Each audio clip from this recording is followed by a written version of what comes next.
Welcome back to my शिमिज blog channel another blog নিয়ে তোমাদের সবার কাছে আবারও চলে এসেছি। এই ব্লগটা হলো আমি যে আমার অফিস কলিগ মানে টিমমেটের বিয়েতে অ্যাটেন্ড করতে তামিলনাড়ু এসেছিলাম, তামিলনাড়ু চেনিমালাইতে, আর তারই বিয়েতে আজকে সকাল সকাল চলে এসেছি। তো আজকেই হলো ওদের বিয়ে, তো বিয়ে মেন অনুষ্ঠানটাই আজকে তোমাদের কাছে এই ব্লগের মধ্যে শেয়ার করব। তো তোমরা দেখে হয়তো বুঝতেই পারবে না কি কি রিচুয়ালস, কিন্তু অ্যাটলিস্ট তোমরা এটুকু দেখতে পারবে যে কিরকম করে বিয়েটা হয়, কারণ আমাদের বাঙালি রিচুয়ালসের থেকে সম্পূর্ণটাই আলাদা। এখানে পুরো অন্যরকম একটা স্টাইলে বিয়ে হয়। হ্যাঁ, যদিও বলতে পারো যজ্ঞ বা আদার্স কিছু কিছু রিচুয়ালস সেম হয়। বিয়ের কিছু রিচুয়াল যেহেতু আমরা মিস করে গেছি, কারণ আমরা যেহেতু ভোর 5টার সময় এসে পৌঁছেছি আর 4টে থেকেই সব রিচুয়াল শুরু হয়ে গেছিল, তাই কিছু রিচুয়ালস কিন্তু তোমাদের আমি ব্লগের মধ্যে ক্যাপচার করে দেখাতে পারিনি। তা যখন থেকে আমি পৌঁছেছি তারপরের থেকেই প্রত্যেকটা রিচুয়ালস কিন্তু আমি তোমাদের সাথে শেয়ার করতে পারছি। নতুন জায়গায়, নতুন স্টেটে, নতুন কালচারের এক বিয়ে বাড়ি অ্যাটেন্ড করার এক্সপিরিয়েন্সটা কিন্তু আমার বেশ ভালোই গেছে। তোমাদেরও আশা করি ব্লগটা দেখে ভালো লাগবে, তার কারণ আমাদের চিরাচরিত বাঙালি বিয়ে দেখতে দেখতেই কিন্তু আমরা অভ্যস্ত। অন্যান্য স্টেটের বিয়ে বাড়ি অ্যাটেন্ড করার সুযোগ হয়তো আমাদের সবসময় হয়ে ওঠে না। তাই আমার এই ব্লগটি দেখে তোমরা আশা করি তামিল বিয়ে বাড়ি সম্পর্কে একটা ধারণা তোমাদের মধ্যে আসবে।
এরকম সামনের সারিতে বসে আমি বিয়ে দেখছিলাম আর বিয়েটা বেশ ভালোই এনজয় করছিলাম, কারণ নতুন স্টাইলের, নতুন কালচারের বিয়ে দেখতে আমার বেশ ভালো লাগছিল। আর তোমরা হয়তো এখানে দেখতে পাচ্ছ আমি এরকম সাউথ ইন্ডিয়ান স্টাইলে মাথায় বেল ফুল গুজে একদম একটা সাউথ ইন্ডিয়ান প্রপার লুক নিয়ে কিন্তু সাউথ ইন্ডিয়ান বিয়েই অ্যাটেন্ড করতে এসেছি।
এখানে বর কনেকে এরকম একটা তালি পরিয়ে তাকে বিয়ের একটা রিচুয়ালস কমপ্লিট করতে হয়। তালি বলতে সোনারই একটা চেন প্লাস লকেট মতন থাকে। তো সবশেষে আমাদের যেমন মঙ্গলসূত্র বা সিঁদুরদান থাকে, তো ওরকমই একটা ব্যাপার ওদের আমি দেখেছিলাম। আর মালা বদলটা ওদের আগে থেকেই হয়ে গেছিলো, মানে আমরা আসার আগে। তো ওই মালা বদলের জায়গাটা আমি তোমাদেরকে ব্লগের মধ্যে কিন্তু দেখাতে পারিনি, কিন্তু মালা বদল ওদেরও আমাদের মতনই সেম আছে।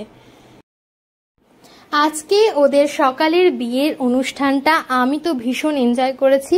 তোমরাও অবশ্যই জানিও কমেন্ট বক্সে যে তোমাদের আজকের ব্লগটা কেমন লাগলো, আর তামিল বিয়ে বাড়ি দেখে তোমাদের কেমন অনুভূতি হলো। আর সব থেকে বড় কথা, বিয়ে প্রায় কমপ্লিটের দিকে, প্রায় শেষের পথে। তো এখন ওরা একটা সুন্দর মিষ্টি পোজ দিয়েছে সান্ধ্যা আর রঞ্জিত, কারণ ওদেরই আমি ছবি তুলছিলাম। তো যাই হোক, যেহেতু রেডি হয়ে বেরোতে হবে 8:30-9টার মধ্যে, কারণ 10:30 থেকে আমাদের এই রোড স্টেশন থেকে ট্রেন, তাই আমরা ব্রেকফাস্ট করতে চলে এসেছি। আর ব্রেকফাস্টের মধ্যে দেখো এরকম ধোসা, ইডলি, বড়া, উত্তাপা, উপমা, সব কিছু ভ্যারাইটি সাউথ ইন্ডিয়ান ডিশেস ছিল। যেন মনে হচ্ছিল এত খেয়েছিলাম, মনে হচ্ছিল যেন লাঞ্চই করে ফেলেছি, কারণ পেট এত ভরে গেছিল। যাই হোক, এখন আমাদের রেডি হয়ে বেরোতে হবে। আর তারপরে দেখলাম বরবউ এরকম বাইরে গিয়ে এরকম সবাইকে ফুল ছড়িয়ে অভ্যর্থনা জানিয়ে ওরা নিজেরাই আবার বিয়ে বাড়ির দিকে ঢুকে গেল। তো যাই হোক, বিয়ে অলমোস্ট কমপ্লিট, সব রিচুয়ালস একদম শেষ। তো এখন আমরা ড্রেস চেঞ্জ করে রেডি হব, গাড়িও বুক করতে হবে। তো এরপর আমরা রেডি হয়ে লাগেজ গুছিয়ে সব প্যাকিং ট্যাকিং করে গাড়ি বুক করে ফেলেছি, গাড়িও চলে এসেছে। তো এখন আমরা রওনা দিচ্ছি ব্যাঙ্গালোরের দিকে। তো গাড়িতে উঠে পড়েছি 4 জন মিলে। 2 দিনের ট্রিপটা খুব ভালো এনজয় করেছি। অফিসও করা হয়েছে, বিয়ে বাড়ি অ্যাটেন্ডও করা হয়েছে, ঘোরাও হয়েছে, আর তার সাথে ভীষণ ভীষণ মজা হয়েছে।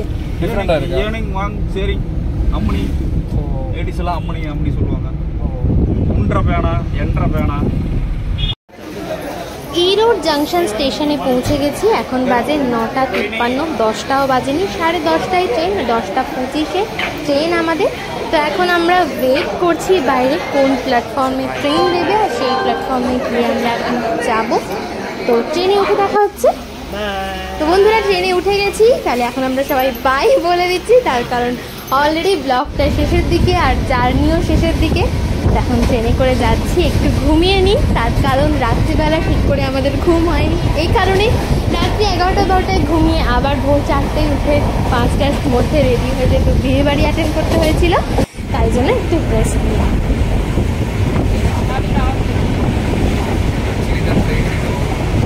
ব্যাঙ্গালোর পৌঁছে গেলাম। আর ব্যাঙ্গালোর পৌঁছেই ম্যাজেস্টিক স্টেশনে নেমে পড়তেই দেখলাম বেশ ভারী বৃষ্টি পড়ছে, তাই সবাই একটু কিছুক্ষণের জন্য দাঁড়িয়ে গেলাম। তার কারণ সবাই যে যার মতন এক একটা রুটে যাবে, কেউ বাস, কেউ ট্রেন, কেউ মেট্রো। তাই ওখান থেকে বেরোতে গেলেই বৃষ্টিতে ভিজে যাব যেহেতু, তাই সবাই একটু ওয়েট করলাম। এরপর স্কাই ওয়াক পেরিয়ে আমরা মেট্রো স্টেশনের দিকে যাচ্ছি, কারণ মেট্রো করে আমাকে বাড়ি পৌঁছতে হবে হোয়াইটফিল্ডের দিকে। মেট্রো স্টেশন পৌঁছে গেছি, এখন মেট্রো আসার অপেক্ষা। বাই গাইস, সো এখন আমি বাড়ি যাচ্ছি। তো ব্লগটা ভালো লাগলে অবশ্যই লাইক, শেয়ার অ্যান্ড কমেন্ট করে দিও, আর অবশ্যই সাবস্ক্রাইব করে দিও, আর বেল আইকনটা অন করে দিও। তো দেখা হবে বন্ধুরা পরের ব্লগে। Tata, by.